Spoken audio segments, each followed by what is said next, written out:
Kainenyu kegurena David Ngasuratwe.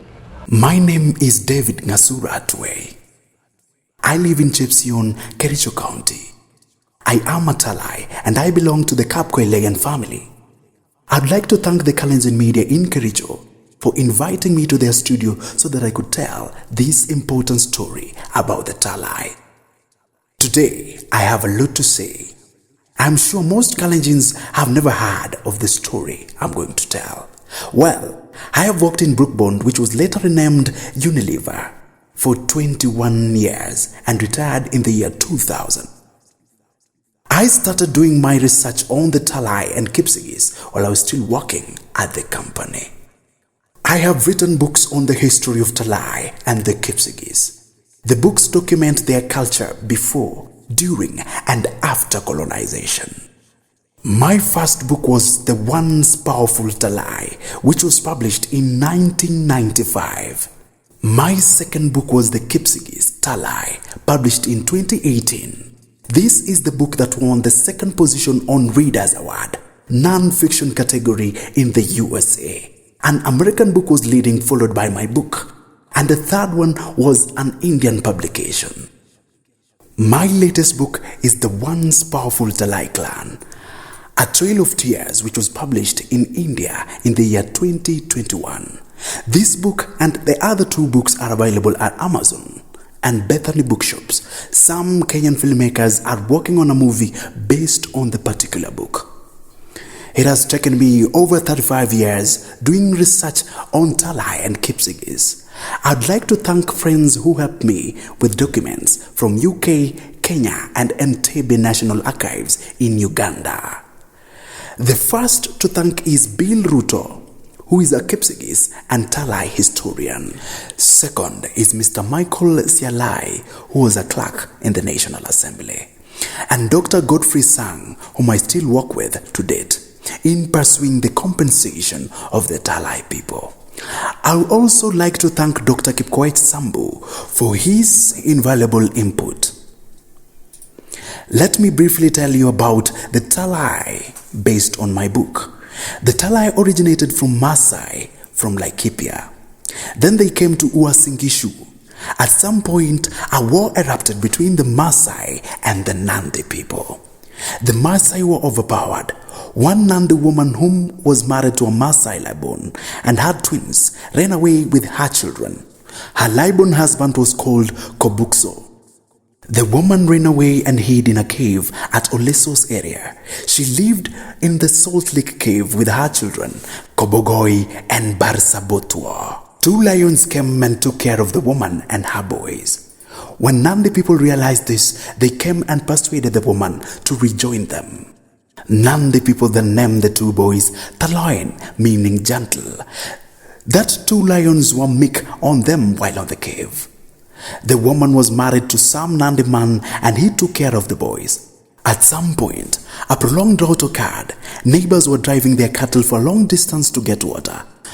But Kobogoi used to strike a stone nearby and he gets water for the cattle. Soon, the neighbors realized that Kobogoi's family cattle were very healthy, while those of everyone else were not. One villager asked the boys who usually drove the cattle to the river, "Where does Kobogoi get water?" And he said he doesn't know because they start their journey together, but Kobogoi does not get to the river. So, one boy was asked to monitor Kobogoi and his brother Barsabotua on how they get water. He saw what they did and told the elders. The elders also followed them and confirmed. When they realized this, they went to the boy's mother and told her that they needed Kobogoi and Barsabotua to be their leaders. So the two became the first Talai prophets. There was a Nandi called Araap Koilegen, who belonged to the Kibuigut clan. He was killed due to his false prophecy. When Kobogoi and Barsabotua became Nandi leaders, the Nandi started becoming successful in their raids in Western and West Pokot. When Kobogoi got old, he had a son called Turgat and led the Nandi successfully too. When Turgat got old, his son Kipsigis Araap Turgat took over. Kipsigis Araap Turgat had many wives and many children. His sons were Kipchomber, Araap Koilegen, Kibuigut Araap Singoe, Kipngetich Araap Boisio, and Koitalel Araap Samoy. None of them shared a mother. They all came from different mothers. When their father was aging, Nandi started fighting on whom will take over leadership from him. The in-laws where Samoy's mother came from insisted that they wanted Samoy to take over. Samoy's mother was asked if her son could take over, and she said Samoy himself should be asked. When they asked Samoy, he refused, saying that he could not take over when his father was still alive. Elders had said that Araap Turgat was too old to lead, and they started scheming on how to kill him. When Araap Turgat realized this, he called a dinner for his family and friends at his residence in Samitui. There was local brew. Kipnyulei Araap Turgat then started getting reports from everywhere. From Kipsigis side, there were 3 prophets. Kimondi, who was Mugini's father, Kibroisi, and Maemba. As they were enjoying the local brew, Araap Turgat told them to remove the straws from the brew and told Samoy's mother to add water into the pot. He then started calling his sons one by one. Araap Koilegen was the first one. He was asked to look at the brew and say what he was seeing. He didn't see anything. Kibuigut and Araap Boisio also didn't see anything. The last one was Samoy, who said he was seeing some white people traveling on something like a snake. Their mouths are also burning. Araap Turgut said, "You are the person I've been looking for, Samoy. The people you are seeing are colonists. They have just landed on the coast region. They will come all the way to Nandi and grab your land and cattle." He told Samoy that those are the people who will kill him. The people who will betray him are also his own in-laws. Kipyolei Araap Turgat lamented why the Nandis wanted him dead, yet he had really helped them to secure a lot of wealth. He said, "Since they don't appreciate and they want him dead, I cast them to break like a pot." He then asked his prophets Kimondi, Kibroisi, and Maemba to take Araap Koilegen, Kibuigut, and Araap Boisio to Kipsigis land.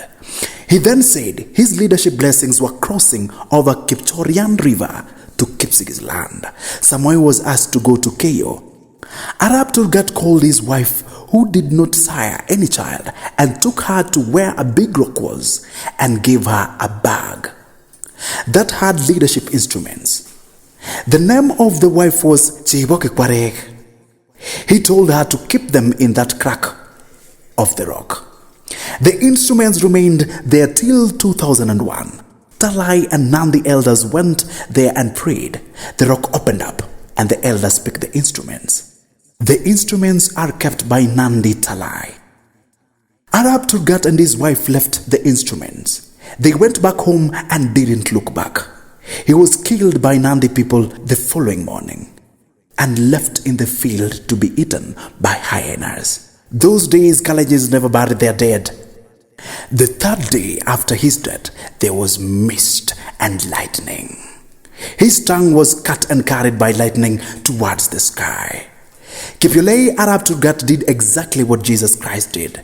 When Jesus realized one of his disciples was to betray him, he prepared the Last Supper. He said the Last Supper was dedicated to the person who betrayed him. Kipyolei did the same thing by preparing local brew for Samoy because he wanted Samoy to be the one seeing the whites coming. After Kipyolei was killed in 1890, Kimondi, Maemba, and Kibroisi went to Samitui and picked Kipyolei's sons as he directed. Kibroisi took Araap Boisio to Mamboa, Bureti. Maemba took Araap Koilegen to Cherire in Belgut, and Kimondi took Kibuigut to Binyin in Ainamoi. They were welcomed by Kipsigis people. Araap Koilegen took over Araap Kabwas after he was killed by Kipsigis for giving wrong prophecies.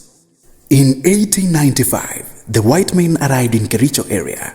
The railway line arrived in Londiani towards Chemili. The Kipsigis and Nandi started resisting construction of the railway because they had Araap Turgat's prophecy. There was no resistance from Mombasa to Londiani, just a slight fight in Maasai area in Naivasha because Laibons had also foreseen the railway line coming. The resistance were led by Araap Koilegen in Kipsigis and Araap Samoy in Nandi. In October 1905, Colonel Richard Mainatsagen called for a truce. He said he wanted to have a peace meeting with Samoy. Then Nandi made a plan not to say who Samoy was. When they arrived, Mainatsagen asked for Samoy. One old man stood as Samoy. Little did they know that there was a spy among the Nandi. He shook his head to signify that the person who stood was not Samoy. Another one stood, and also this spy shook his head. Mainatsagen asked again who Samoy was. Koitalel Samoy finally stood, and the spy shook his head to signify that he was the one. Mainatsagen told Samoy to come and shake his hand. As they were shaking hands, the spy told Samoy not to accept the handshake. Samoy withdrew his hand, and Mainatsagen thought Samoy was starting to fight. He then shot him and killed him instantly.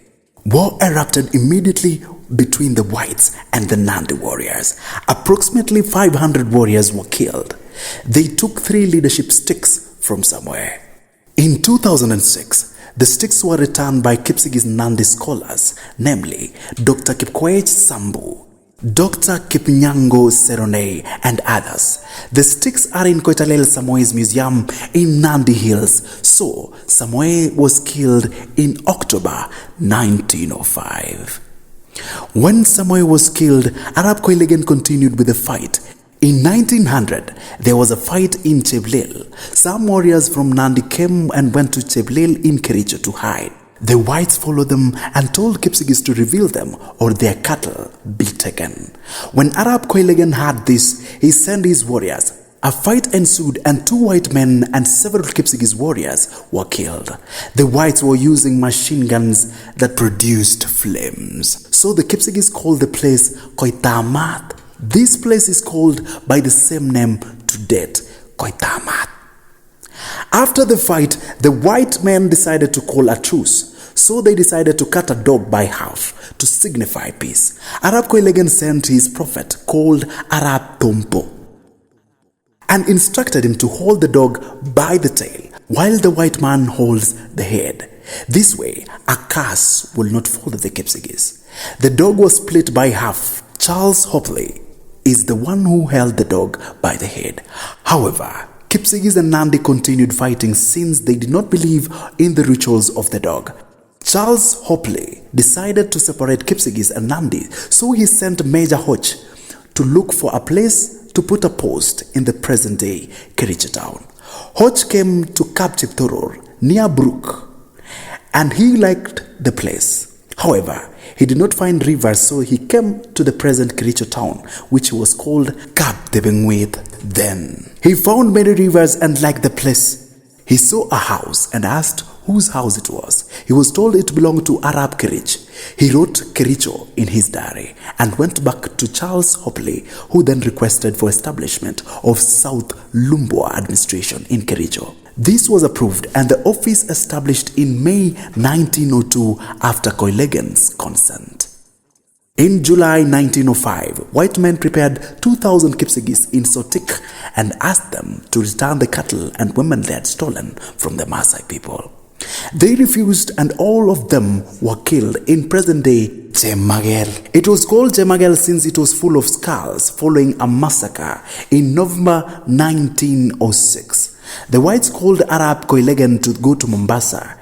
He went with his prophets. This was the birthday of King Edward VII. Araap Koilegen was given Sultan clothing and his prophets given Swahili clothes. This is Araap Koilegen. The rest are Kibaliach, great-grandfather of Kipkalia Kones, Master Meth Cheriro, Araap Nyarino, Araap Tompo Mugeni, Cheruto Araap Maina, who was the chief of Belgut and is the great-grandfather of President William Ruto. Araap Koilegen was told King Edward gave instructions that the whites take over Kipsigis land. Kipsigis people were to be taken to Tanganyika. Araap Koilegen said he needed to consult with his people. When he arrived back, he told the Kipsigis that their land was going to be taken over and that he was going to resist. He told them what his father had said was coming to pass. He said that they will fight to the end using the white man arms. He said that the World War I was about to start, so the Kipsigis will send their sons to fight for the Europeans and learn the art of war. Then come back home with firearms that they used in the war. This plan was conveyed to Europeans by Petero Arab Ngetich, a missionary who was a spy among the Kipsigis. The report was relayed all the way to UK. King Edward learned that Araap Koilegen was a brother to Koitalel Samoy. He said this time round he should not be killed but removed from the Kipsigis community and detained so as not to resist the land takeover. Araap Koilegen, Kibuigut and Araap Boisio were arrested and taken to central Kenya. Before they were detained, Reverend Hotchkiss went to Toure where Araap Koilegen lived. He had a record player that he was using to attract people to join Christianity. People were surprised that there was a girl crying from the player. The area was called Toure from the girl that was crying on the record. Earlier, a bull came all the way from Laikipia to Nakuru, then Kericho town. The bull defied all odds and went all the way to Araap Koilegen's home. Europeans were surprised by the bull that could not be stopped. Araap Koilegen told his son Nyadundo to open the gate to his compound. Koilegen licked the head of the bull and the bull licked his clothes too. The white men arrived in pursuit of the bull and recorded the ear tag number. They agreed that the bull will remain there until they establish who the owner was. They then circulated the number to all the white farmers in Kenya and Malawi, but the owner was not found. They then sent the number to the UK. King Edward noticed that it was his bull, but he said that Araap Koilegen to continue keeping the bull. In 1914, Araap Koilegen was taken to Maragua in Moranga, Araap Boisio to Gerisho in Nyeri, and Kibuigut to Mau in Meru. They all died there. Kipsigis and Nandi continued fighting. Kipsigis resistance was longer than that of the Nandi. Nandi resistance started in 1895 and ended in 1905, but Kipsigis continued for 20 years till 1914. In 1934, firearms were found in a house of Araap Cheseger in Belgut. This prompted an investigation. Araap Cheseger said the firearms belonged to Araap Sitonik, who was Araap Koilegen's son. Araap Sitonik was arrested and taken to Kisumu. This was as a result of young Kipsigis men participating in World War I and bringing firearms home. When King Edward heard this, he made declaration that the Talai people be removed because of their continued resistance. Laibons Removal Act ordinance was passed and the Talai were taken to Gwasi the same year 1934. They wanted them to die there. However, Luo people welcomed them, although in 1940, as boys were circumcised, the Luo feared traditional animal called Chiwambumbum and requested that the Talai be returned to their place. A white chief of the area mediated and Luos accepted that the animal was harmless. In 1962, the Talai were returned to Laibons village in Kericho. However, they did not find a place to settle. In 2009, I wrote a letter to Queen Elizabeth and gave her a Talai memorandum. She gave the Minister of Commonwealth Affairs, Honorable David Miliband, and asked him to talk to me. The minister never contacted me. In 2014, I gave Kericho Governor Paul Chepkwony the memorandum. Joel Kimeto also presented Kipsigis memorandum. The two memorandums were discussed in Kericho County Assembly and passed that the Talai and Kipsigis be compensated. In 2015, registration of victims was started and lawyers engaged in Kenya. We had Bosek and in the UK, Karim Khan and Rodney Dixon. When they submitted the petition to the UK government, they got a response that it was too late claiming it, that the petition should have been brought before within a period of 30 years. The same petition was taken to UN headquarters in Geneva and that it was approved for UK to pay compensation. The same report was relayed to UK, but they still refused it. It was then taken to EU Human Rights Court and it is still active to date. When King Charles recently came to Kenya, he didn't talk about the compensation. When King Charles was still in Kenya, a friend from UK told me that King Charles did not understand the issue well, so I wrote to him as advised that the Talai are surviving on illegal drinks while women are practicing prostitution. The High Commissioner later said that the compensation will be made to the people of Kericho and Bomet, so we are still waiting. I also talked about Kenyabas and Araap Kipsigis. A white woman called Nora Osborne was killed in Mount Narok.